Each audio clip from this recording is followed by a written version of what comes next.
बिस्मिल्लाहिर्रहमानिर्रहीम। अस्सलाम वालेकुम बच्चों, हम स्टार्ट करते हैं सिंपल पेंडुलम, जो डिफरेंट यूनिवर्सिटी में एमसीक्यू के लिए सबसे ज़्यादा इम्पोर्टेंट टॉपिक है इस यूनिट का। तो सबसे पहले ये देख लेते हैं कि सिंपल पेंडुलम है क्या चीज़।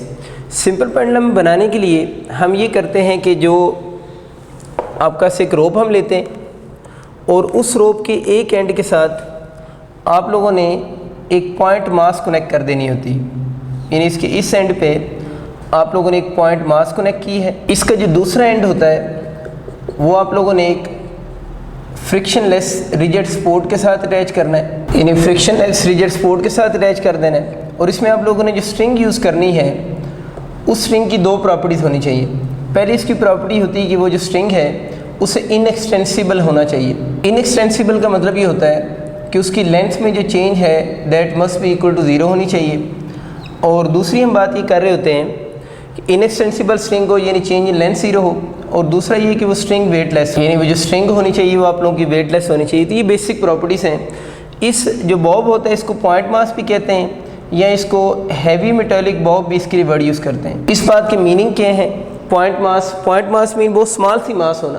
तो हैवी फिर इसको क्यों बोल रहे हैं? हैवी इसलिए बोल रहे हैं कि जो आपके पास पॉइंट मास होगा इसका साइज़ बहुत स्मॉल होगा लेकिन इसकी डेंसिटी बहुत हाई होगी। तो जब डेंसिटी इसकी हाई होगी तो हम इसको क्या बोल सकते हैं? हैवी मेटेलिक बॉब भी कह सकते हैं। और पॉइंट मास क्यों कह रहे हैं? ड्यू टू साइज़ की टर्म है ये कि उसका साइज़ बहुत स्मॉल होगा लेकिन उसकी डेंसिटी हाई होने की वजह से वो मेटेलिक बॉब कौन सा होगा?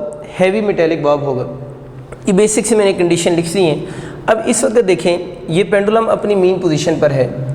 अगर ये और इस मीन पोजीशन को आपको पता है ना हम इक्विलिब्रियम पोजीशन भी कहते हैं। इस mean position is also called equilibrium position, इसको हम इक्विलिब्रियम पोजीशन भी कहते हैं। और इस वक्त ये बॉब जो है अपनी मीन पोजीशन पर है। इसका जो वेट है वो वर्टिकली डाउनवर्ड एक्ट कर रहा है। वेट इसका W=mg है जो कि वर्टिकली डाउनवर्ड है। इस रोप में जो टेंशन होगी वो अवे फ्राम दिस मास होगी ना, क्योंकि टेंशन अवे फ्राम बॉडी होती है, इससे अवे होगी तो टेंशन की डायरेक्शन अपवर्ड है। इसका मतलब ये कि मीन पोजीशन पे टेंशन और वेट जो है वो एक दूसरे के अपोजिट इन क्या हैं? डायरेक्शन है और इक्वल इन मैग्नीट्यूड भी हैं। तो आप लोगों ने मीन पोजीशन पे याद रखना है, मीन पोजीशन पे जो टेंशन होगी वो वेट की इक्वल होगी, या आप लिख सकते हैं मीन पोजीशन पे जो टेंशन होगी वो mg की इक्वल होगी, ठीक है। और अगर इस मीन पोजीशन पे इस बॉब पर लगने वाली हम नेट फोर्स बताएं तो नेट फोर्स इस केस में इस पर 0 होगी, क्योंकि ये जो दोनों फोर्सेस हैं they are equal in magnitude and opposite in direction. तो जिसकी वजह से एक दूसरे को कैंसिल कर रही हैं। और हमें फिज़िकली कैसे पता चल रहा है कैंसिल कर रही हैं? क्योंकि इस एक्सिस के लॉन्ग इस वक्त कोई मूवमेंट नहीं हो रही। तो आपको समझ आ गया कि मीन पोजीशन या इक्विलिब्रियम पोजीशन पे, इक्विलिब्रियम इसको कहते ही तभी है ना कि इस जगह पर नेट फोर्स 0 लग रही होगी। दूसरी बात, अगर टेंशन पूछेगा तो किसकी इक्वल होगी? mg की इक्वल होगी। तो ये आपके एमसीक्यू आते होते हैं कि आपको मीन पोजीशन पे जब टेंशन पूछता है, अगर वेट गिवन हो तो वही टेंशन है। अगर उस बॉब की आपको मास गिवन हो, ठीक है, उस बॉब की अगर आपको मास गिवन हो, जी वही एक्सेलरेशन ड्यू टू ग्रेविटी है, तो मास को जी से मल्टीप्लाई करके भी हम मीन पोजीशन पे टेंशन कैलकुलेट कर सकते हैं। तब हम देखते हैं कि अगर हम इसको इसकी मीन पोजीशन से डिस्प्लेस करें तो जब इसको मीन पोजीशन से डिस्प्लेस करेंगे तो ये कहाँ पर चला जाएगा? एक्सट्रीम पोजीशन पे चला जाएगा। अब हम देखते हैं कि इसका एक्सट्रीम पोजीशन पे टेंशन का कैसा बिहेवियर होगा। ये बच्चे देखिए, इस डायग्राम में हम इस पेंडुलम को मीन से एक्सट्रीम पोजीशन की तरफ लेकर गए हैं, यानी इसको डिस्प्लेस किया है। और इस रोप का वर्टिकल के साथ जो एंगल बन रहा है वो थीटा की इक्वल है। अब अगर हम इस जगह पर देखें तो इस जगह पर भी इसका जो वेट होगा वो तो वर्टिकली डाउनवर्ड ही एक्ट करेगा, यानी mg इसका वर्टिकली डाउनवर्ड होगा। लेकिन इस रोप में जो टेंशन है वो तो इस पॉइंट से अवे होगी। तो इस केस में टेंशन की ये डायरेक्शन है। तो यहाँ से क्लियरली आपको नज़र आ रहा है कि वेट और टेंशन जो है उन दोनों की डायरेक्शन एक दूसरे के अपोजिट नहीं है। इस केस में अब हमने ये करना है कि हम लोगों ने इस वेट के या mg को इसके कंपोनेंट्स में रिजॉल्व करते हैं। इस mg के कंपोनेंट्स को रिजॉल्व करते हैं। क्यों कर रहे हैं? क्योंकि अब यहाँ पर तो टेंशन कंप्लीट वेट को बैलेंस कर रही थी ना, यहाँ पर टेंशन और वेट जो है वो उन दोनों की डायरेक्शन सेम नहीं है। तब हम देखेंगे वेट का कौन सा कंपोनेंट यहाँ पर टेंशन को बैलेंस कर रहा है। तो इसके लिए मैं ये कह रहा हूँ कि इस टेंशन की लाइन को मैंने एक्सटेंड कर दी है। मैंने ये जो स्ट्रेट लाइन इसको एक्सटेंड कर दी है। अब हम एम जी के हेड से इस लाइन के ऊपर परपेंडिकुलर ड्रॉ करेंगे। तो मैंने एम जी के हेड से इस लाइन के ऊपर परपेंडिकुलर ड्रॉ किए। देखिए ना, ये आपके पास स्ट्रेट लाइन चल रही है, तो ये वाली लाइन और ये वाली लाइन आपस में पैरेलल हैं। किसी स्ट्रेट लाइन के साथ जो पैरेलल लाइंस होती हैं उनके एंगल सेम होते हैं। अगर इसका इसके साथ थीटा है तो ये वाली आपस में पैरेलल हैं, तो इसका भी इस लाइन के साथ एंगल कौन सा होगा? थीटा ही होगा। तो अगर ये 25 डिग्री है तो ये भी आपका 5 डिग्री ही होगा, ठीक है। अब हम यहाँ से इसको एम जी को कंपोनेंट्स में रिजॉल्व कर सकते हैं। इसकी बेस है, बेस के साथ जो कंपोनेंट बनेगा वो एम जी कॉस थीटा होगा, और इस तरफ परपेंडिकुलर के साथ जो कंपोनेंट बनेगा वो एम जी साइन थीटा होगा। तो यहाँ पर आप लोगों ने इस एम जी के 2 कंपोनेंट्स बना लिए, एक एम जी कॉस थीटा है और एक एम जी साइन थीटा है। अभी हम बात कर रहे हैं एक्सट्रीम पोजीशन की। तो आपको बच्चों डायग्राम से क्या नज़र आ रहा है कि एक्सट्रीम पोजीशन पे टेंशन जो है वो एम जी कॉस थीटा की इक्वल है ना, यानी T is equal to m g cos theta. बस ये आप लोगों ने बात याद रखनी है कि एक्सट्रीम पोजीशन पे जो टेंशन है उसको m g cos theta balance करता है, या आप इसको लिख सकते हैं T is equal to W cos theta, यानी टी को हम डब्ल्यू कॉस थीटा भी लिख सकते हैं। तो अगर आपका एमसीक्यू आता है ना एक्सट्रीम पोजीशन पे टेंशन किसकी इक्वल होगी, तो आप लोगों ने कहना है आपका एम जी कॉस थीटा की इक्वल होगी। और कुछ लोग इस एम जी कॉस थीटा को हॉरिजेंटल कंपोनेंट ऑफ वेट भी कहते हैं। इस एम जी कॉस थीटा को कुछ बुक्स में उन्होंने हॉरिजेंटल कंपोनेंट ऑफ वेट का वर्ड भी यूज़ किया हुआ है। तो खैर ये मैं समझ आ गया कि tension m g cos theta की इक्वल होगी। एक छोटी सी बात कर लेते हैं फिर आगे चलते हैं। देखिए, मीन पोजीशन पे टेंशन कंप्लीट वेट की इक्वल है, वहाँ पर टेंशन वेट के कंपोनेंट की इक्वल है। तो वेट ज़्यादा होगा या उसका कंपोनेंट ज़्यादा होगा? वेट ज़्यादा होना चाहिए ना। तो अगर आपसे कभी एमसीक्यू आ जाए ना किस जगह पर टेंशन मैक्सिमम होगी, तो हम ये बोलेंगे कि मीन पोजीशन पे टेंशन मैक्सिमम होती है, और अगर आप एक्सट्रीम पोजीशन पर जा रहे हैं तो with respect to mean position वहाँ पर टेंशन मिनिमम होगी। तो एक तो ये चीज़ आपको सीखने को मिल गई कि टेंशन कहाँ मिनिमम है, टेंशन कहाँ मैक्सिमम है, और टेंशन कैलकुलेट करने के अगर क्वेश्चन आते हैं तब आप इजीली कैलकुलेट कर सकते हैं। एक्सट्रीम पोजीशन पे टेंशन कैलकुलेट करने के लिए सिर्फ मास काफ़ी नहीं होगी, बल्कि मास के साथ साथ उस रोप का विद वर्टिकल लाइन के साथ एंगल आपको पता होगा तो आप टेंशन कैलकुलेट कर सकते हैं। लेकिन एक चीज़ हमें क्लियर हो रही है कि ये जो दोनों हैं they are equal in magnitude and opposite in direction. हमें ये बात कैसे पता चली है? क्योंकि इस लाइन के अलावा कोई मूवमेंट नहीं हो रही। इसका मतलब ये हुआ ये दोनों एक दूसरे के इफ़ेक्ट को कैंसिल कर रहे हैं। अक्सर बच्चे जब मैं कहता हूँ ना ये दोनों एक दूसरे के इफ़ेक्ट को कैंसिल कर रहे हैं तो वो ये समझते हैं शायद एक्सट्रीम पोजीशन पे टेंशन ज़ीरो होगी। लेकिन टेंशन ज़ीरो नहीं हुई। इफ़ेक्ट को कैंसिल करने का मतलब ये है कि अगर ये ऊपर 5 न्यूटन है तो नीचे भी कितनी है? 5 न्यूटन ही है। इस लाइन के अलावा कोई मूवमेंट नहीं हो रही, जिस वजह से हम कह रहे हैं ये एक दूसरे के इफ़ेक्ट को कैंसिल कर रहे हैं। इस बात का ये मतलब कतई नहीं है कि एक्सट्रीम पोजीशन पे टेंशन ज़ीरो हो गई है। डेफिनेटली वो फार्मूला लिखा हुआ है ना, इस फार्मूला से हम एक्सट्रीम पोजीशन पे टेंशन कैलकुलेट कर सकते हैं। हमें समझ आ गया कि इस एक्सिस के अलावा कोई मूवमेंट नहीं हो रही, तो इस एक्सिस के अलावा अब अगर आपसे नेट फोर्स में पूछूं तो अब इस एक्सिस के अलावा इस वक्त भी नेट फोर्स कितनी है? ज़ीरो है। लेकिन अगर इस पूरे सिस्टम के ऊपर नेट फोर्स पूछूं, लेकिन एम जी तो अब रिजॉल्व हो चुका है ना, जो चीज़ रिजॉल्व हो जाती है उसका क्वेश्चन में रोल ख़त्म हो जाता है। अब हम वेट के कंपोनेंट्स को डिस्कस करेंगे। ये दोनों ने एक दूसरे को कैंसिल कर दिया, इस लाइन के अलावा कोई नेट फोर्स अप्लाई नहीं हो रही। लेकिन अगर इस पूरे सिस्टम पे देखा जाए कोई नेट फोर्स अप्लाई हो रही है नहीं हो रही, तो वो नेट फोर्स अप्लाई हो रही है which is m ji sine theta. और ये जो एम जी साइन थीटा है, इस एम जी साइन थीटा की वजह से ही ये पेंडुलम जो होगा वो एक्सट्रीम पोजीशन से अपनी मीन पोजीशन की तरफ मूव करेगा। तो हम ये बात कर सकते हैं कि यहाँ पर जो एम जी साइन थीटा है, this m ji sine theta behave like या एक्ट लाइक रिस्टोरिंग फोर्स। यहाँ पर एम जी साइन थीटा जो है वो रिस्टोरिंग फोर्स की तरह कर रहा है। मीन वो इसको लेकर आ रहा है टुवर्ड्स इट्स कौन सी पोजीशन? Mean position. तो यही रिस्टोरिंग फोर्स यहाँ पर नेट फोर्स की तरह बिहेव भी करेगी। तो ये जो मैंने नेट फोर्स लिखा है ना, अगर आपसे पूछे ना along this line net force कितनी होगी, वो ज़ीरो होगी। लेकिन इस पूरे सिस्टम के ऊपर नेट फोर्स ज़ीरो की इक्वल नहीं होगी, क्योंकि यहाँ पर 3 फोर्सेज हैं, T, m g cos theta और एम जी साइन थीटा। ये रिजॉल्व हो गया, ये ख़त्म हो गया। इन दोनों ने एक दूसरे को कैंसिल कर दिया। इस लाइन के लॉन्ग नेट फोर्स ज़ीरो है, ठीक है। लेकिन इस टुवर्ड मीन पोजीशन एक फ़ोर्स लग रही है which is m ji sine theta, जो यहाँ पर बिहेव कर रही है रिस्टोरिंग फोर्स की तरह। और यहाँ पर इस सिस्टम पर लगने वाली नेट फोर्स भी यही है। यानी अगर आपसे पूछे ना कि एक्सट्रीम पोजीशन पे नेट फोर्स कौन सी होगी, वो भी एम जी साइन थीटा ही होगी, और जो रिस्टोरिंग फोर्स है वो भी आपके पास एम जी साइन थीटा ही होगी। इस बात को मैं यहाँ लिख सकता हूँ रिस्टोरिंग फोर्स का फॉर्मूला आपका बन जाएगा minus M G sine theta. Restoring force साथ माइनस क्यों लिखते हैं? क्योंकि माइनस ही शो कर रहे हैं कि इसकी जो डायरेक्शन है वो टुवर्ड्स मीन पोजीशन है, इस वजह से माइनस लिख रहे हैं।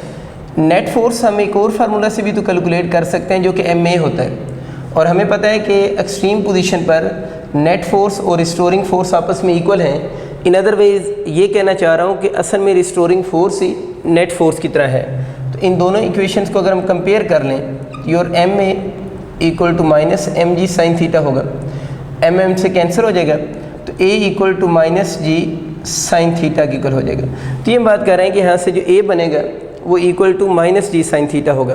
तो अब अगर आपसे पूछता है ना कि ये जब एक्सट्रीम पोजीशन से मीन पोजीशन की तरफ आ रहा है, तो उस वक्त पेंडुलम का अगर आपसे ए पूछ ले, यानी जब ये एक्सट्रीम से मीन पोजीशन की तरफ आ रहा है, तो अगर उससे ए पूछ ले तो इसका जो ए होगा that is equal to minus ji sine theta होगा।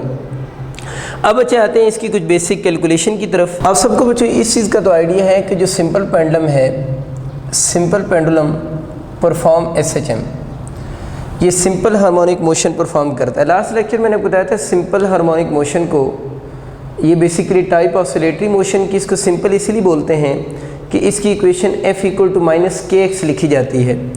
एक और बात भी याद रखनी कि सिंपल हार्मोनिक मोशन को कुछ लोग यूँ भी कह रहे होते हैं मोशन अलोंग स्ट्रेट लाइन, तो वो कहते हैं मोशन अलोंग स्ट्रेट लाइन। तो बात रॉन्ग नहीं है वैसे, उसकी वजह ये होती है कि मास स्प्रिंग सिस्टम को तो आपको पता है उसकी मोशन तो अलोंग स्ट्रेट लाइन रहेगी, उसमें तो इशू नहीं आता। लेकिन अगर हम सिंपल पेंडुलम को देखें तो सिंपल पेंडुलम को अगर आप यहाँ से ऑसिलेट करवाएं तो सिंपल पेंडुलम तो इस तरह मूव करना शुरू हो जाएगा। अगर मैं इसको बनाऊँ, अगर सिंपल पेंडुलम को यहाँ से डिस्टर्ब करें और ये यूँ मूव करना शुरू हो जाए, तो ये इसकी मोशन स्ट्रेट लाइन मोशन तो नहीं होगी। अगर इसकी मोशन स्ट्रेट लाइन मोशन नहीं है तो ये एसएचएम नहीं हो सकती, क्योंकि एसएचएम के लिए ज़रूरी होता है कि मोशन अलोंग क्या हो, स्ट्रेट लाइन हो। अब इसका क्या सोल्यूशन होगा, क्योंकि सिंपल पेंडुलम की मोशन तो अलोंग स्ट्रेट लाइन नहीं है, बल्कि ये वाली जो मोशन होगी ये तो सर्कुलर मोशन का एक स्मॉल पार्ट बन जाएगा। यानी पेंडुलम अगर यूँ ऑसिलेट करता है, ये तो सर्कुलर मोशन के एक स्मॉल पार्ट होगा। तो आप लोगों ने याद रखना है कि सिंपल हार्मोनिक मोशन ये पेंडुलम उसी वक्त परफॉर्म करेगा जब इसका ये वाला जो एंगल थीटा है ये वेरी स्मॉल होगा। तो सिंपल पेंडुलम के लिए ज़रूरी है वो एसएचएम कब परफॉर्म करेगा, जब थीटा वेरी स्मॉल होगा। इसका क्या फ़ायदा होगा जब ये थीटा बहुत स्मॉल होगा? देखो खुद सोचें, अगर ये थीटा बहुत स्मॉल होगा तो ये पेंडुलम है, आप लोगों ने इसको यूँ थोड़ा सा मीन पोजीशन से डिस्टर्ब किया, अब इसका एंगल बहुत स्मॉल है, तो क्या करेगा, यूँ मोशन करेगा।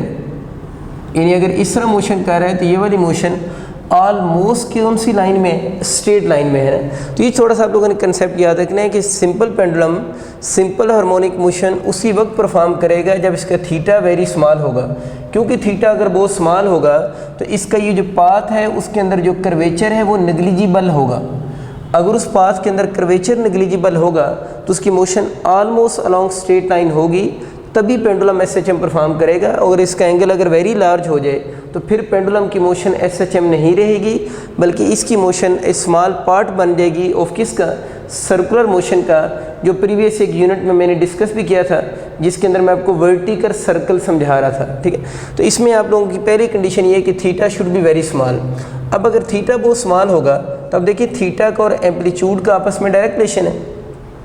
मीन पोजीशन से मैक्सिमम डिस्प्लेसमेंट को हम एम्पलीट्यूड कहते हैं। तो अगर थीटा बहुत स्मॉल होगा तो एम्पलीट्यूड भी बहुत ज़्यादा क्या होगा, स्मॉल होगा। तो ये आप लोग एफएससी में चीज़ बार बार पढ़ते भी हैं कि सिंपल पेंडुलम की मोशन में theta should be very small. तो आपको क्लियर हो चुका होगा थीटा स्मॉल होना इसलिए ज़रूरी है कि अगर थीटा स्मॉल नहीं होगा तो ये मोशन स्ट्रेट लाइन नहीं होगी, और अगर स्ट्रेट लाइन नहीं होगी तो फिर हम इसको एसएचएम भी नहीं बोलेंगे। तो इसके पाथ को स्ट्रेट रखने के लिए हम कहते हैं theta should be very small. कुछ लोग थीटा की बजाय एम्पलीट्यूड बोल देते हैं, एक ही बात है, थीटा के या एम्पलीट्यूड के, थीटा को आप इधर से मेजर करोगे और एम्पलीट्यूड को आप यहाँ से मेजर करेंगे। तो जब थीटा स्मॉल होगा तो फिर एम्पलीट्यूड भी स्मॉल होगा। अब एक और चीज़ आप लोगों ने याद रखनी, जब थीटा बहुत स्मॉल होता है तो योर साइन थीटा जो होता है ना, इसको हम अप्रोक्सीमेट इक्वल टू थीटा लिख सकते हैं। वैसे मैथ में हम इसको टेलर थ्योरम भी बोलते हैं कि sine theta approximate equal to theta कब होगा, व्हेन एंगल वेरी स्मॉल। तब हम ये सिंपल पेंडुलम के लिए पढ़ रहे हैं, तो सिंपल पेंडुलम के लिए साइन थीटा में जो थीटा लिखा हुआ है इसको बहुत स्मॉल होना चाहिए, अदरवाइज ये एसएचएम परफॉर्म नहीं करेगा। तो अगर थीटा बहुत स्मॉल होगा तो A equal to minus G theta हो जाएगा। ये बच्चों उसने ना थ्योरी में बातें लिखी हुई हैं, ये सारी बातें आप लोगों ने याद भी रखनी है, ये सारे आपके एमसीक्यू आते हैं ना। वो पूछ सकते हैं कि पेंडुलम में थीटा क्या होना चाहिए, एम्पलीट्यूड क्या होना चाहिए, साइन थीटा को थीटा की इक्वल कब लिख सकते हैं, ये सारी बातें आप लोगों ने याद रखनी है। तो ये मेरा आइडिया हो गया A equal to minus G theta हो गया। अगर आप नोट करें ये जो स्मॉल पार्ट है, ये वैसे डायग्राम तो काफ़ी बड़ी बनी हुई है और यहाँ से आपको लग रहा है कि इसका जो पाथ है ये स्ट्रेट लाइन पाथ तो नहीं, तो कर्व पाथ है ना, लेकिन हम इमेजिन यही कर रहे हैं कि थीटा स्मॉल है, यानी ये वाली डायग्राम असल में ना। तो अगर मैं इस तरह की बनाता हूँ तो फिर आपको ये चीज़ें समझा नहीं पाऊँगा, इसलिए आप माइंड में ये रखें कि थीटा बहुत ज़्यादा स्मॉल ही है, क्योंकि यहाँ तो आपको कर्व पाथ नज़र आ रहा है। अगर ये पाथ स्ट्रेट लाइन ना हो तो ये SHM नहीं होती। वो बात अब आपके माइंड में आ चुकी है। आप सिर्फ इस चीज़ को सोचें, ये जो छोटा सा पोर्शन है ये वाला, तो मैं कह सकता हूँ ये बेसिकली एक सर्कल का स्मॉल पार्ट ही नहीं बन रहा। जिस तरह ये सर्कल है ना, इस सर्कल का यूँ स्मॉल पार्ट हम ले लें तो ये एंगल थीटा हो गया इस जगह पर। इसकी साइड की जो हम रेडियस बोलते हैं ना, तो यहाँ पर ये जो साइड है वो रेडियस की तरह बिहेव करेंगी, और यहाँ पर रेडियस का रोल कौन प्ले कर रहा है, लेंथ, और आपका एंगल थीटा हो गया। और ये जो इसका डिस्टेंस यहाँ से यहाँ तक हो रहा है, हम तो स्ट्रेट लाइन ले रहे हैं, उसको हम किससे डिनोट कर देते हैं, एक्स से। तो ये डिस्टेंस यहाँ से यहाँ तक स्ट्रेट लाइन जो है उसको हम किससे डिनोट कर रहे हैं, एक्स से। तो अगर हम इस फार्मूला में थीटा की वैल्यू पुट करना चाहें तो s equal to r theta होता है। तो थीटा में अगर हम यहाँ से कैलकुलेट करें तो एस बाई आर। अब अगर हम इस डायग्राम के अकॉर्डिंग देखें तो एस को हम एक्स से रिप्लेस कर रहे हैं और आर यहाँ पर उस रोप की लेंथ की शोरी, ये चीज़ मैंने बनाई है, इस चीज़ को इसके साथ कंपेयर किया है ना, तो आर जो है वो उसकी लेंथ की इक्वल होगा। तो हम इस इक्वेशन को फिर कैसे लिख सकते हैं, ए इक्वल टू माइनस जी, और थीटा की जगह पर आपका आ जाएगा एक्स बाई एल। देखिए इस इक्वेशन में आपके पास अगर हम कांस्टेंट देखें कौन कौन सी चीज़ें कांस्टेंट है, तो इसमें जी और एल तो दोनों कांस्टेंट हैं। अगर हम अर्थ के ऊपर एक्सपेरिमेंट कर रहे हैं या इवन मून पर भी जाकर कर रहे हैं तो मून के ऊपर तो जी की वैल्यू चेंज नहीं होगी ना, ये ज़रा बात क्लियर कीजिएगा। जी की वैल्यू चेंज ना होने का मतलब क्या है कि देखिए जब ये पेंडुलम ऑसिलेट यूँ करेगा तो इसके ऑसिलेशन के दौरान जो value of g mean position पर होगी वही वैल्यू ऑफ जी किस पर होगी, एक्सट्रीम पोजीशन पर होगी। तो अगर इवन आप इसको मून पर भी ले जाएं तो मून पर जो इसकी मीन पोजीशन पे वैल्यू होगी वही किस पर होगी, एक्सट्रीम पर होगी, क्योंकि इस केस में एम्पलीट्यूड जो होता है वो बहुत स्मॉल होता है। तो इसका मतलब ये कि इस फार्मूले में जी बाई एल की वैल्यू अगर कांस्टेंट है उस कांस्टेंट को ख़त्म कर दें तो A equal to minus x की इक्वल आ जाएगा, which is equation of SHM, जो कि इक्वेशन SHM की। और ये बात प्रूव हो रही है कि your simple pendulum perform SHM। तो मैंने बच्चों ये कैलकुलेशन क्यों की है बोर्ड पे, ज़ाहिर है हमारे इंटरेस्ट में प्रूफ तो आने नहीं है, असल में ये सारे इसके MCQ आते होते हैं। वो आपसे पूछ सकते हैं कि in case of simple pendulum A किसकी इक्वल होगा, तो हम कहते हैं in case of simple pendulum your A equal to minus G theta होगा। ये भी पूछ सकता है in case of simple pendulum A किसकी इक्वल होगा, तो ए आप लोगों ने याद रखना है minus g x by l की इक्वल बी हो सकता है। और ये वाली तो जनरल इक्वेशन है, अगर कोई भी बॉडी SHM परफॉर्म करे तो हम इस इक्वेशन को लिख सकते हैं। एक आपका ये MCQ आ सकता है सिंपल पेंडुलम में, इसका फार्मूला आइडेंटिफाई होने के लिए आ सकता है। आपसे रिस्टोरिंग फोर्स पूछ सकता है और आपको इस चीज़ का आइडिया हो गया कि जो रिस्टोरिंग फोर्स है वो असल में यहाँ पर किसका रोल प्ले कर रही है, नेट फोर्स भी इस वक्त वही है। दूसरा आपसे सिंपल पेंडुलम की चंद कंडीशन पूछ सकता है। तो ये सारी बातें आप लोगों ने इसकी मैथमेटिकल और थ्योरेटिकल दोनों कंसेप्ट्स को याद रखना है, क्योंकि इसकी डेरिवेशन के दौरान भी काफ़ी सारी बातें वो आप लोगों से पूछता है। अब बच्चों हम लोगों ने एक्सट्रीम पोजीशन पे टेंशन भी कैलकुलेट कर ली है और एक्सट्रीम पोजीशन पे जो रिस्टोरिंग फोर्स है उसे भी कैलकुलेट कर लिया है, और मीन पोजीशन भी हम चीज़ें देख चुके हैं। इन दोनों चीज़ों को थोड़ा सा कंपेयर कर लेते हैं कि जब पेंडुलम मीन पोजीशन से एक्सट्रीम पोजीशन की तरफ जा रहा होगा तो चीज़ें कैसे वेरी करेंगी। तो पहली बात याद रखें कि मीन पोजीशन से एक्सट्रीम पोजीशन की तरफ जाते हुए, यानी मीन से अगर आप एक्सट्रीम की तरफ जा रहे हैं तो आपको नज़र आ रहा है टेंशन डिक्रीज़ कर रही है, क्योंकि मैंने थोड़ी देर पहले बोला था कि मीन पोजीशन पे टेंशन क्या होगी, मैक्सिमम होगी, और मीन पोजीशन पे जो टेंशन मैक्सिमम होगी और किसकी इक्वल होगी, mg की इक्वल होगी। तो मीन से एक्सट्रीम पोजीशन की तरफ जाते हुए एक तो टेंशन डिक्रीज़ कर रही है, ठीक है, और एक्सट्रीम पोजीशन की तरफ जैसे जैसे आप जा रहे हैं। अब दूसरी चीज़ ये देखनी है रिस्टोरिंग फोर्स का क्या कंसेप्ट है। रिस्टोरिंग फोर्स का जो फार्मूला होता है माइनस mg साइन थीटा होता है। इसमें mg तो कांस्टेंट है और ये माइनस साइन तो आपको बताया किसको शो कर रहा है, डायरेक्शन को शो कर रहा है, और रिस्टोरिंग फोर्स फिर एंगल थीटा पे डिपेंड कर रही होती है। तो आप लोगों ने याद रखना है जो रिस्टोरिंग फोर्स होती है उसका साइन थीटा के साथ डायरेक्ट रिलेशन है। अगर उसका साइन थीटा के साथ डायरेक्ट रिलेशन है तो अगर किसी फार्मूले में साइन आता हो, ये बात मैंने पहले भी आपको बता दी है, तो अगर साइन के साथ किसी चीज़ का डायरेक्ट रिलेशन हो तो उसके थीटा के साथ भी इसका डायरेक्ट रिलेशन ही होगा। इसका मतलब ये हुआ कि जो थीटा एंगल लिखा हुआ है ये उस रोप का विद किसके साथ है, वर्टिकल लाइन के साथ एंगल है। ये बातें जो है ना साइन थीटा के थीटा के साथ डायरेक्ट रिलेशन है, ये प्रीवियस यूनिट में मैं बहुत डिटेल से आपको क्लियर कर चुका हूँ। जिन्होंने बोला वीडियो नहीं देखी बस इतना याद रख लें कि अगर साइन आ जाए, अगर किसी फिजिकल क्वांटिटी का साइन के साथ डायरेक्ट रिलेशन हो तो एंगल के साथ भी उसका डायरेक्ट ही रिलेशन बनेगा। तो देखें ये एंगल जो है उस रोप का विद वर्टिकल के साथ है, तो जब आप मीन से एक्सट्रीम की तरफ जा रहे होंगे ये थीटा क्या करेगा, इंक्रीज़ कर रहा होगा, तो रिस्टोरिंग फोर्स ने भी क्या करना है, इंक्रीज़ करना है। इसका मतलब कि मीन से एक्सट्रीम की तरफ जाते हुए रिस्टोरिंग फोर्स भी इंक्रीज़ कर रही है। अगर आप टेंशन को भी इस तरह समझना चाहें ना तो देखिए टेंशन का जो फार्मूला है, जो आप मीन से अवे जा रहे हैं, यानी जैसे ही मीन से आप लोगों ने थोड़ा सा भी ऊपर जाना शुरू किया, टेंशन का फार्मूला क्या बन गया, mg cos थीटा हो गया। और यहाँ से हमें नज़र आ रहा है जो टेंशन है उसका डायरेक्ट रिलेशन कॉस के साथ आ रहा है, अगर mg कांस्टेंट है। अब याद ही रखना है कि अगर किसी फिजिकल क्वांटिटी का कॉस के साथ डायरेक्ट रिलेशन हो तो उसके एंगल के साथ उसका इन्वर्स होता है, यानी कॉस का अगर किसी फिजिकल क्वांटिटी के साथ डायरेक्ट रिलेशन है तो उसके एंगल का उस फिजिकल क्वांटिटी के साथ इन्वर्स रिलेशन होगा। तो अब यूँ भी बात याद रख सकते हैं कि मीन से एक्सट्रीम की तरफ जाते हुए, ये तो आपको पता है ना, मीन से एक्सट्रीम की तरफ जाते हुए थीटा इंक्रीज़ कर रहा है, तो थीटा के इंक्रीज़ होने से रिस्टोरिंग फोर्स इंक्रीज़, लेकिन इधर देखें टेंशन को, थीटा के इंक्रीज़ होने से टेंशन विल डिक्रीज़।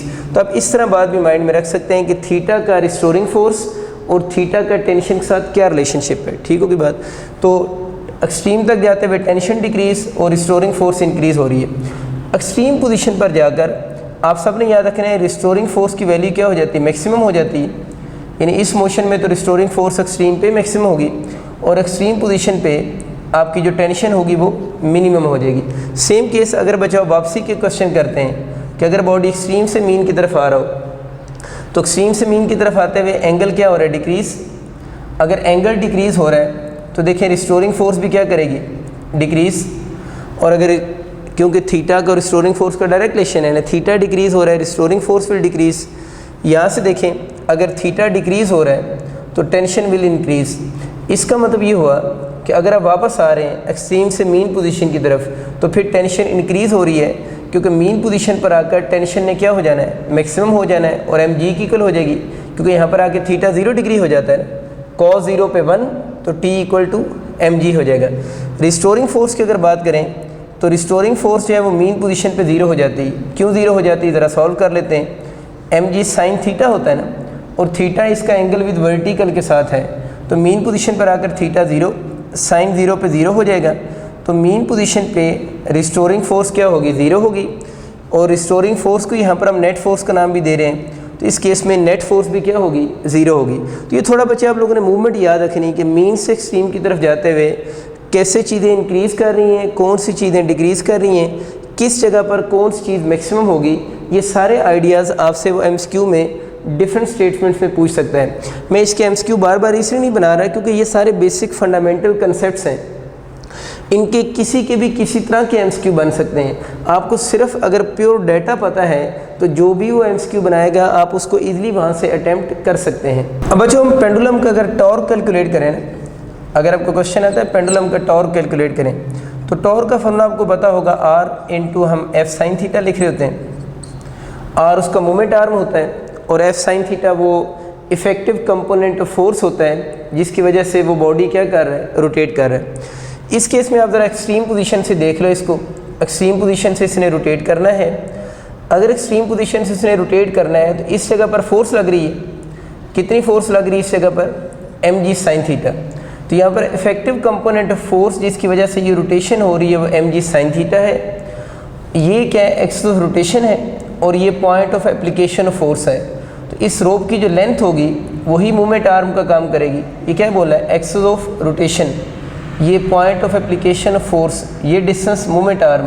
तो यह मूवमेंट आर्म जो है वो उसका रोल लेंथ प्ले कर रही है। तो बहुत आसान हो गया, मूवमेंट आर्म आपका लेंथ की इक्वल हो जाएगी और फोर्स का वो कंपोनेंट जिसकी वजह से मोशन हो रही है वो यहाँ पर mg साइन थीटा होगा। तो अब अगर आपसे पेंडुलम का टॉर्क MCQ आ जाता है तो mg L साइन थीटा की इक्वल होगा। अब बच्चों ये तो बेसिक केस मैंने 3 करवा दी, ये इसका टॉर्क है। टेंशन आप लोगों ने इसकी mg cos थीटा पढ़ ली है और restoring force mg sine theta होगी। अगर हम इसको इसी डायग्राम को डिस्कस करते हैं, इसके एक स्पेशल केस ये होता है कि वो अगर क्वेश्चन में ये मेंशन कर देना if theta is the angle with horizontal, ये स्पेशल केस होगा।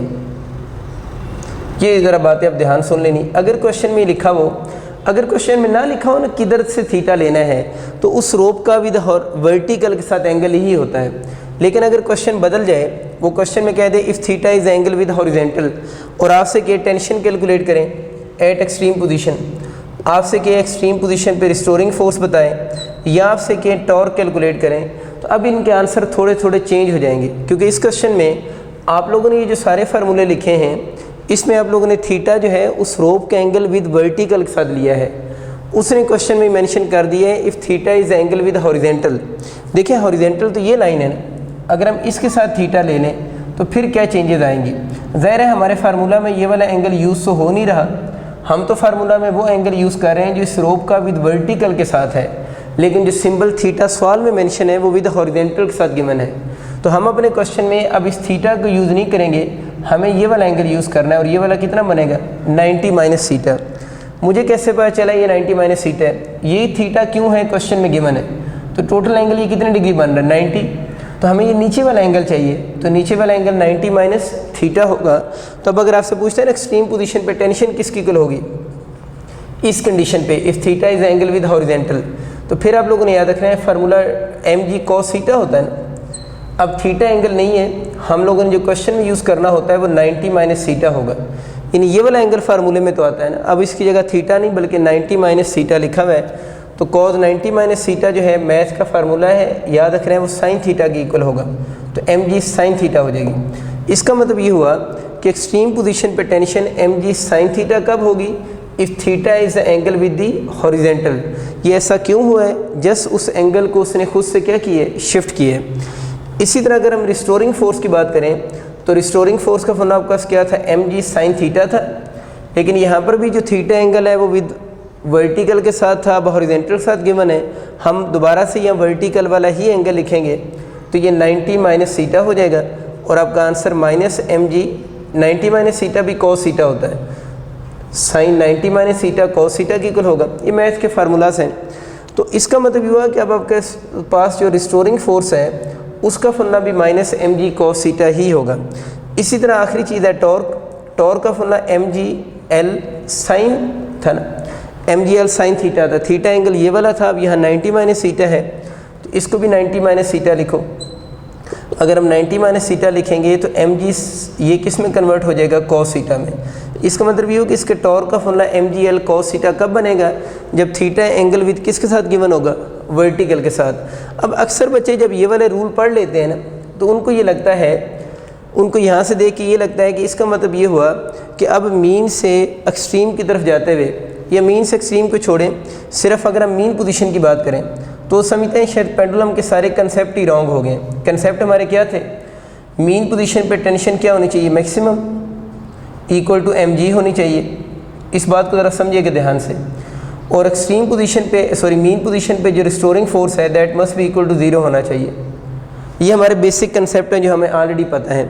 अब वो ये सोचते हैं कि इन फार्मूला से तो ये सारे कंसेप्ट चेंज हो जाएंगे, क्योंकि वो कहते हैं कि अगर हम इस रिस्टोरिंग फोर्स को देखो तो restoring force minus mg cos theta है, तो कहते हैं कि मीन पोजीशन पर अगर हम आ जाएंगे तो मीन पोजीशन पे थीटा तो 0 हो जाएगा, जो भी हमने थोड़ी देर पहले किया था। अगर हम यहाँ थीटा को 0 डिग्री पुट करेंगे तो अब रिस्टोरिंग फोर्स मीन पोजीशन पे माइनस mg हो जाएगी। हालांकि हमने पहले पढ़ा था कि मीन पोजीशन पे जो रिस्टोरिंग फोर्स है वो 0 होगी। असल में आप यहाँ पर एंगल रॉन्ग पुट कर रहे हो ना। देखिए ये वाला जो थीटा एंगल है, ये थीटा एंगल विद किसके साथ है, हॉरिजेंटल के साथ है ना। तो आप ज़रा खुद सोचो, अगर हम थीटा एंगल इसको अज्यूम कर लें, तो जब ये बॉडी अपनी मीन पोजीशन पर आएगा उस वक्त ये जो एंगल है विद हॉरिजेंटल, ये यहाँ से यहाँ तक कितनी डिग्री हो जाएगा, 90 हो जाएगा ना। तो अब यहाँ पर जब आप इसको मीन पोजीशन पे एंगल विद हॉरिजेंटल के साथ डिस्कस करोगे तो मीन पोजीशन पे एंगल विद हॉरिजेंटल 0 नहीं होगा, बल्कि कितने डिग्री होगा, 90 डिग्री होगा। तो यहाँ से अगर इस फार्मूले से आप लोगों ने मीन पोजीशन पे रिस्टोरिंग फोर्स कैलकुलेट करनी है तो डायग्राम से देखें एंगल 90 बन रहा है, तो यहाँ 90 पुट करो ना, cos 90 पे 0, cos 90 पे 0, तो देखें रिस्टोरिंग फोर्स क्या आ गई, 0 नहीं आ गई। तो असल में आप लोग ये बात समझें कि जो इससे पहले आप लोगों ने कंसेप्ट पढ़े कि मीन से एक्सट्रीम तक जाते हुए और एक्सट्रीम से मीन तक आते हुए वो हमेशा वैलिड कंसेप्ट्स हैं। वो फार्मूला की शेप चेंज होने से उन कंसेप्ट्स को कोई फ़र्क नहीं पड़ेगा। आप लोगों ने हमेशा वही बातें याद रखनी है कि मीन पे क्या मैक्सिमम है, एक्सट्रीम पे क्या मैक्सिमम है, मीन से एक्सट्रीम तक जाते हुए, एक्सट्रीम से मीन तक आते हुए वो ट्रू चीज़ें हैं। वो फार्मूलाज चेंज होने से चीज़ें चेंज नहीं होंगी। ये सिर्फ आपको थोड़ा सा वो डॉज देता है कि एंगल चेंज करके बच्चों को लगता है शायद कंसेप्ट बदल गए हैं, लेकिन अगर आप सही कंसेप्ट अप्लाई कर रहे हैं तो फिर भी आंसर सेम आएंगे। मैं थोड़ा आपको टेंशन भी समझा देता हूँ। टेंशन का फॉर्मूला mg sin थीटा है। अब बच्चे ये सोचते हैं कि मीन पोजीशन पे थीटा 0 होगा। देखिए मीन पोजीशन पे थीटा कौन सा 0 होगा? मीन पोजीशन पे थीटा वो 0 होगा जो इस लाइन का विद वर्टिकल के साथ है। तो आप तो एंगल यूज़ ही नहीं कर रहे हो। जब आप टेंशन का formula mg sin theta use कर रहे हो तो इसमें जो थीटा एंगल है वो विद हॉरिजेंटल के साथ है। तो अगेन जब ये रोप मीन पोजीशन पे आएगी तो यहाँ पर एंगल 90 बनेगा। तो देखिए sin 90 पे कितना होता है 1, तो टेंशन जो होगी वो mg की इक्वल नहीं आ रही। तो आपको मेरी बात समझ आ चुकी हुई है कि वो बेसिक कंसेप्ट पुराने वही रहेंगे। ये स्पेशल केस है और कब यूज़ करेंगे? जब एंगल विद हॉरिजेंटल के साथ गिवन होगा, अदरवाइज इनमें से कोई भी ऑप्शन हम चूज़ नहीं करेंगे। अभी बच्चों हम लोगों ने पेंडुलम को काफ़ी डिटेल से डिस्कस करने की कोशिश की है कि उसके डायग्राम से रिलेटेड किस तरह के क्वेश्चन आते हैं। अब हम इसके मैथमेटिकल क्वेश्चन की तरफ से चलते हैं। सिंपल पेंडुलम के जो टाइम पीरियड का फार्मूला होता है वो आप सारे फेमिलियर हैं, 2π√L/g होगा। अब अक्सर पूछते हैं इस टाइम पीरियड के इस फार्मूला की कंडीशन क्या है। वो तो मैंने बता दिया था कि सिंपल पेंडुलम SHM तभी परफॉर्म करेगा जब इसकी मोशन किस लाइन में होगी? स्ट्रेट लाइन के अंदर होगी। और स्ट्रेट लाइन में रखने के लिए बताया था थीटा शुड बी वेरी क्या होना चाहिए? स्मॉल होना चाहिए। अगर थीटा बहुत स्मॉल होगा तो थीटा का और एम्पलीट्यूड का डायरेक्ट रिलेशन है। अगर थीटा स्मॉल होगा तो एम्पलीट्यूड को भी स्मॉल होना चाहिए और साइन थीटा को अप्रोक्सीमेट इक्वल टू थीटा होना चाहिए। तो अगर आपका MCQ आता है t = 2π√L/g, ये वाला फार्मूला वैलिड कब होगा?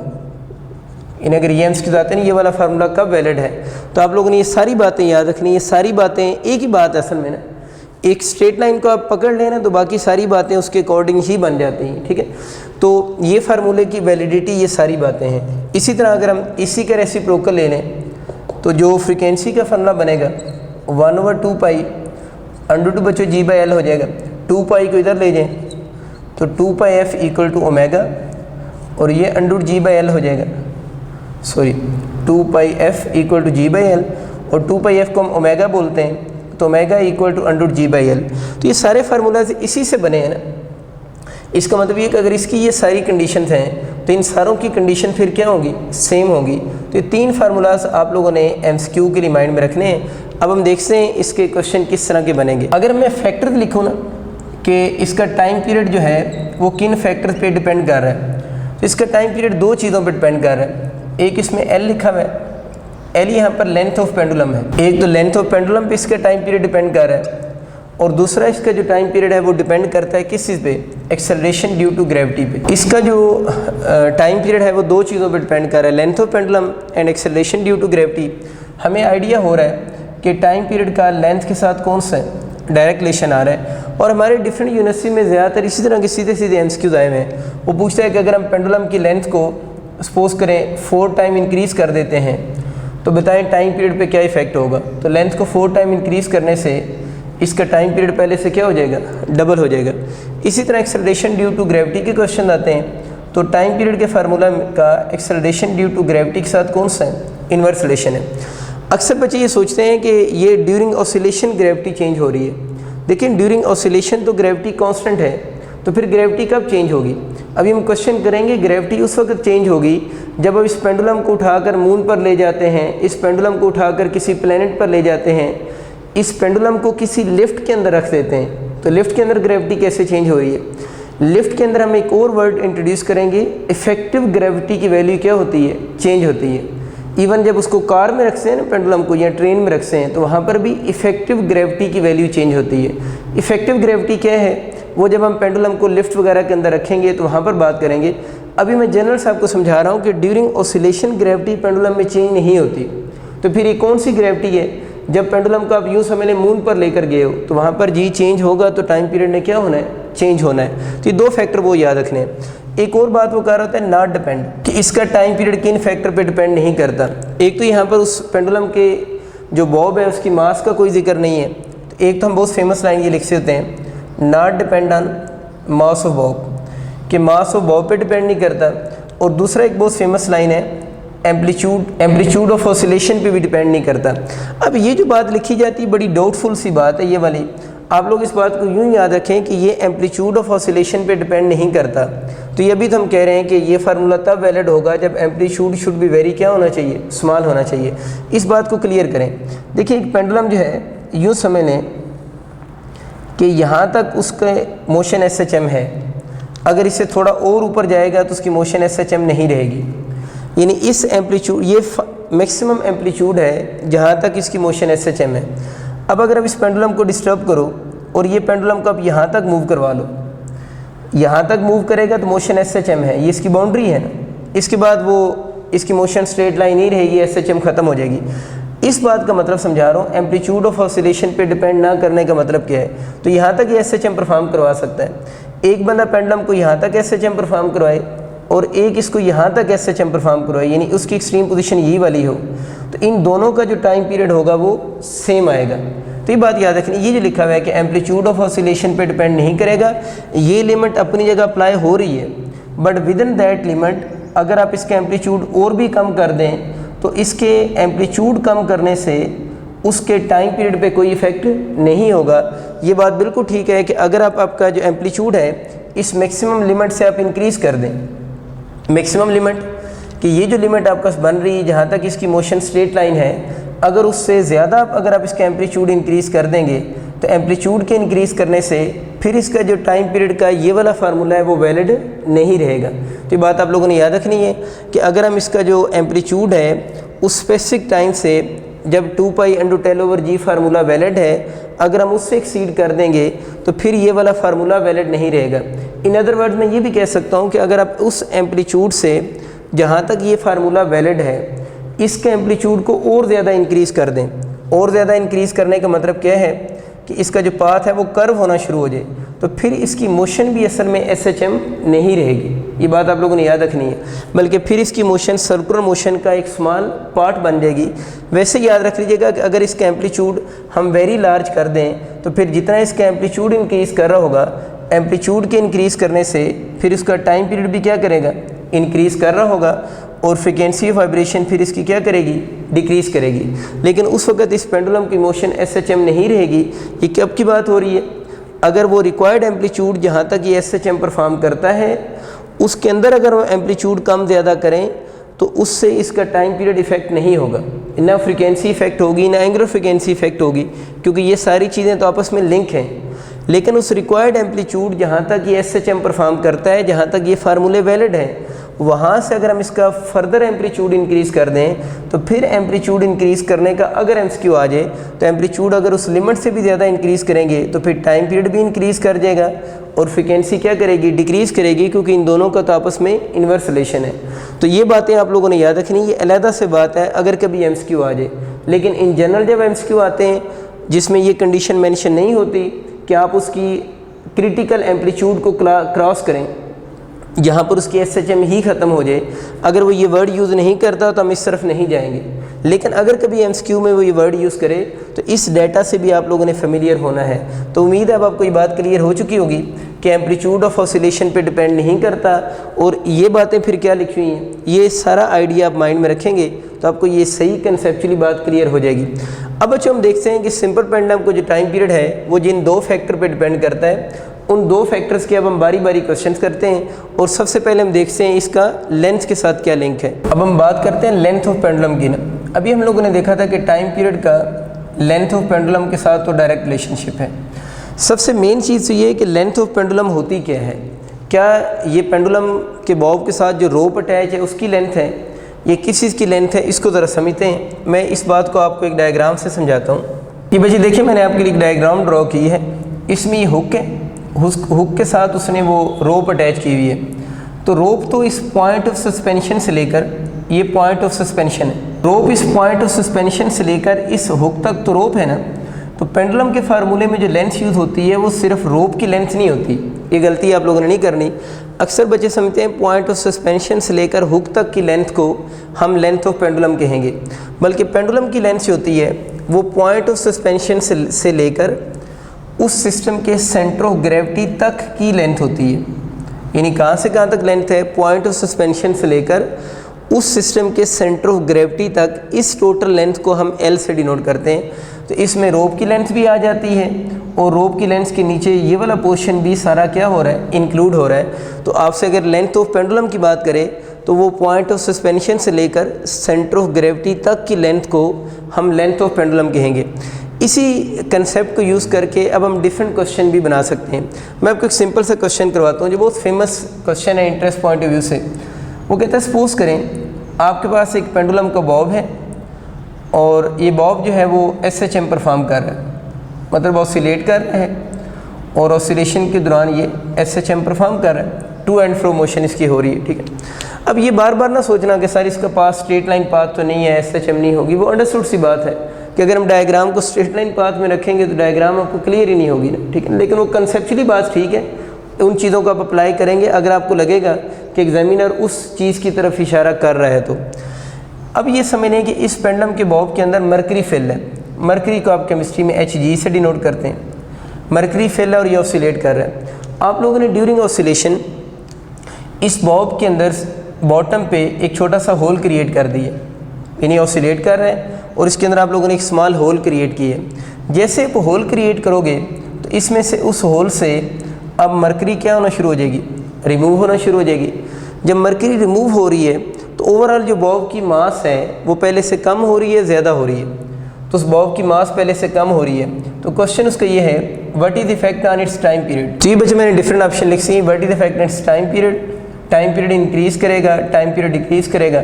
सिंपल टी का मतलब होगा टाइम पीरियड रिमेन्स कांस्टेंट, या इनमें से कोई ऑप्शन भी नहीं होगा, ठीक है। देखें इस केस में अब अक्सर बच्चों को ये लगता है कि देखें जो सिंपल पेंडुलम का टाइम पीरियड है वो मास पे डिपेंड करता नहीं है। तो यहाँ से मास रिमूव हो रही है तो मास के रिमूव होने से सिंपल पेंडुलम का टाइम पीरियड पे कोई इफेक्ट नहीं होगा और इसका ऑप्शन वो सी चूज़ कर लेते हैं। असल में ये क्वेश्चन सिंपल पेंडुलम की मास का नहीं है, ये क्वेश्चन जब भी हम कर रहे हैं ये सिंपल पेंडुलम की लेंथ का है। तो आप लोगों ने इसको मास के अकॉर्डिंग नहीं सोचना बल्कि लेंथ ऑफ पेंडुलम के अकॉर्डिंग सोचेंगे। तो लेंथ ऑफ पेंडुलम को समझाने के लिए आपको सेंटर ऑफ ग्रेविटी का थोड़ा सा पता होना चाहिए। आपको ये चीज़ तो पता है ना कि सेंटर ऑफ ग्रेविटी जो होता है वो शिफ्ट होता है टुवर्ड्स हैवियर पार्ट। तो सेंटर ऑफ ग्रेविटी की प्रॉपर्टी होती है कि वो हमेशा हैवियर पार्ट की तरफ शिफ्ट हो जाता है। देखिए जब आप लोगों ने इस पेंडुलम को ऑसिलेट करवाना शुरू किया था, शुरू में यूँ समझने में थोड़ा बड़ा बना देता हूँ समझाने के लिए। इसमें जब ये सारा मरकरी से फिल था, जब ये टोटल मरकरी से फिल था तो इसका सेंटर ऑफ ग्रेविटी कहीं यहाँ पर होगा और हम इस फार्मूले में जो लेंथ यूज़ कर रहे थे वो यहाँ से यहाँ तक की लेंथ, ठीक हो गया। अब जो ये सोचो कि जब इसमें से मरकरी रिमूव होना शुरू होगी, मरकरी इसमें रिमूव होना शुरू होगी है तो इनिशियली मरकरी का लेवल फॉल करेगा ना, यानी पहले तो सारे में मरकरी फिल थी। सेंटर ऑफ ग्रेविटी इसका सेंटर पे कब होगा, जब सारे में मरकरी फिल थी। तो ओवरऑल मास का सेंटर में ही लाई कर रहा था क्योंकि इसका जितना पोर्शन मरकरी नीचे थी उतना ही मरकरी का पोर्शन ऊपर भी था, ठीक है। और इस लाइन से नीचे जितनी बॉब की मास थी उतनी लाइन से ऊपर भी बॉब की मास थी। तो सेंटर ऑफ ग्रेविटी सेंटर में था। लेकिन जब अब मरकरी रिमूव होना शुरू हो गई तो मरकरी का लेवल किधर आ रहा है, नीचे आ रहा है। जैसे मरकरी का लेवल नीचे आएगा अब ऊपर से तो ये खाली होना शुरू हो गया। जैसे ही ऊपर से खाली होना शुरू होगा तो इस सेंटर ऑफ ग्रेविटी की क्या प्रॉपर्टी होती है, this centre of gravity shift towards heavier part. तब हैवियर पार्ट ऊपर है नीचे है, नीचे है ना, क्योंकि ऊपर वाला पोर्शन तो खाली हो रहा है। तो फॉर अ मोमेंट क्या होगा, इसका centre of gravity downward shift होने लगेगा। जब बच्चे इसका सेंटर ऑफ ग्रेविटी जो है वो डाउनवर्ड शिफ्ट हुआ है तो मुझे ये बताओ इस फार्मूले में जो लेंथ यूज़ होती है वो कौन सी लेंथ है, वो पॉइंट ऑफ सस्पेंशन की सेंटर ऑफ ग्रेविटी तक लेंथ है। तो अगर वो पॉइंट ऑफ सस्पेंशन की सेंटर ऑफ ग्रेविटी तक लेंथ है तो अब मुझे ये बताओ वो लेंथ कम हो रही है, ज़्यादा हो रही है। सेंटर ऑफ ग्रेविटी जब डाउनवर्ड शिफ्ट हो रहा है तो वो लेंथ पहले से क्या हो रही है, ज़्यादा हो रही है। क्योंकि मैंने आपको क्लियर किया था कि ये लेंथ उस रोप की सिर्फ लेंथ नहीं होती, रोप के बाद वाला पोर्शन भी इंक्लूड होता है। और बाद वाला पोर्शन कौन सा है वो आपको बताया है कि ये लेंथ ख़त्म कहाँ तक होगी, जहाँ तक उसका सेंटर ऑफ ग्रेविटी एग्जिस्ट करेगा। तो अब सेंटर ऑफ ग्रेविटी अगर शुरू में किसी लम्हे इस जगह पर है तो लेंथ पहले से कम हुई है, ज़्यादा हुई है, ज़्यादा हो गई है। तो अब मुझे बताओ ना टाइम पीरियड का लेंथ का आपस में डायरेक्ट रिलेशन है। अगर लेंथ इंक्रीज़ कर रही है तो टाइम पीरियड इस केस में इंक्रीज़ करेगा। तो इसलिए इसका ऑप्शन जो होगा वो अल्फ़ा ऑप्शन होगा। तो काफ़ी सारे क्वेश्चन अभी हम और भी करेंगे।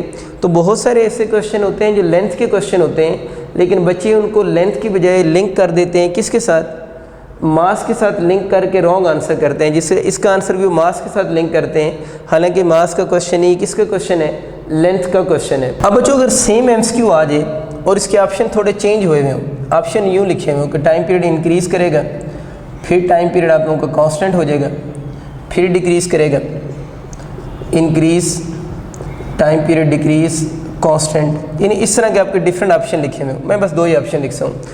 तो फिर आप लोगों ने क्या करना है, एक तो इस तरह के ऑप्शन होंगे तो आप लोगों ने टाइम पीरियड इंक्रीज़ यूज़ करेंगे। अगर इस तरह सीरीज़ में ऑप्शन लिखे हुए हों, increase, constant, decrease, increase, decrease, constant, इस तरह के ऑप्शन हो तो फिर आप लोगों ने क्या करना है, इस चीज़ को ज़रा सोचें ध्यान से। देखो इसमें होगा क्या कि शुरू में ये होगा कि इसका centre of gravity downward shift होना शुरू हो जाएगा।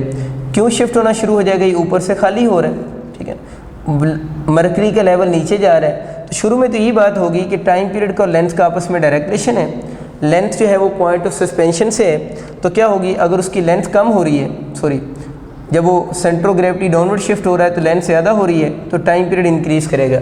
तो इनिशियली तो यही होना चाहिए कि टाइम पीरियड इंक्रीज़ होना चाहिए। खैर इंक्रीज़ इसमें भी है, इसमें भी है, तो शुरू में तो टाइम पीरियड इंक्रीज़ हो रहा होगा। अब इसके बाद क्या होगा, देखिए मरकरी का लेवल जब नीचे जा रहा होगा तो सेंटर ऑफ ग्रेविटी थोड़ा सा डाउनवर्ड शिफ्ट होगा।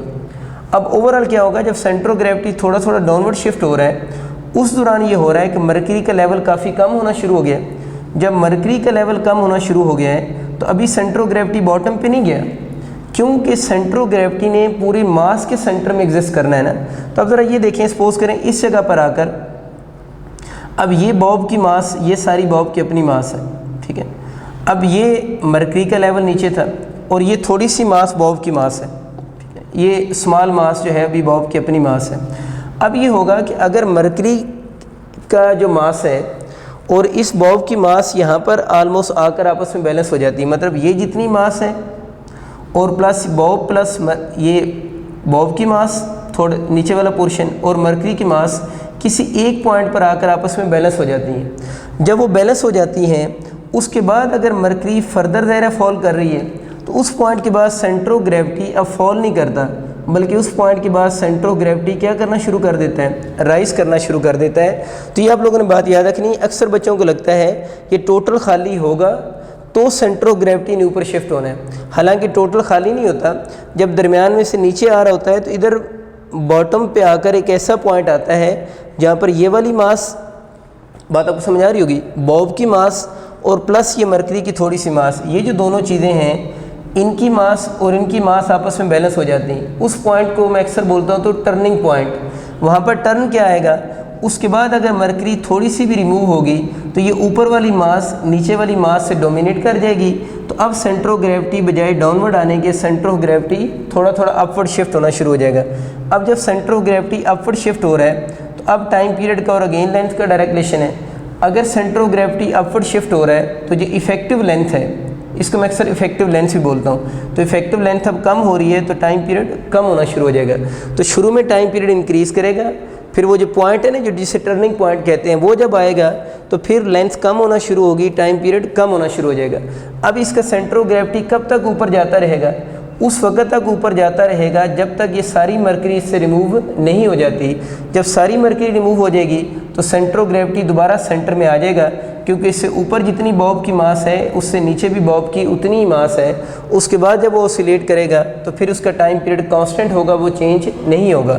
तो होना क्या चाहिए अगर इस पूरी मोशन को देखा जाए कि टाइम पीरियड इनिशियली इंक्रीज़, फिर टर्निंग पॉइंट के बाद डिक्रीज़, और उसके बाद जब सारा एम्प्टी हो जाएगा उसके बाद सेंटर ऑफ ग्रेविटी सेंटर में स्टे करेगा, फिर मूव नहीं करेगा। तो करेक्ट ऑप्शन आपका कौन सा होगा, बीटा ऑप्शन होगा। क्लियर होगी बात आपको। लेकिन अगर ये पूरी सीक्वेंस नहीं आती तो फिर आप लोगों ने सिर्फ स्टार्ट से आंसर करना है कि इनिशियली क्या होगा। तो initially centre of gravity downward shift होगा, जब डाउनवर्ड शिफ्ट होगा तो उस केस में उसका टाइम पीरियड इंक्रीज़ करेगा। आप सबका बहुत शुक्रिया, अल्लाह हाफिज़।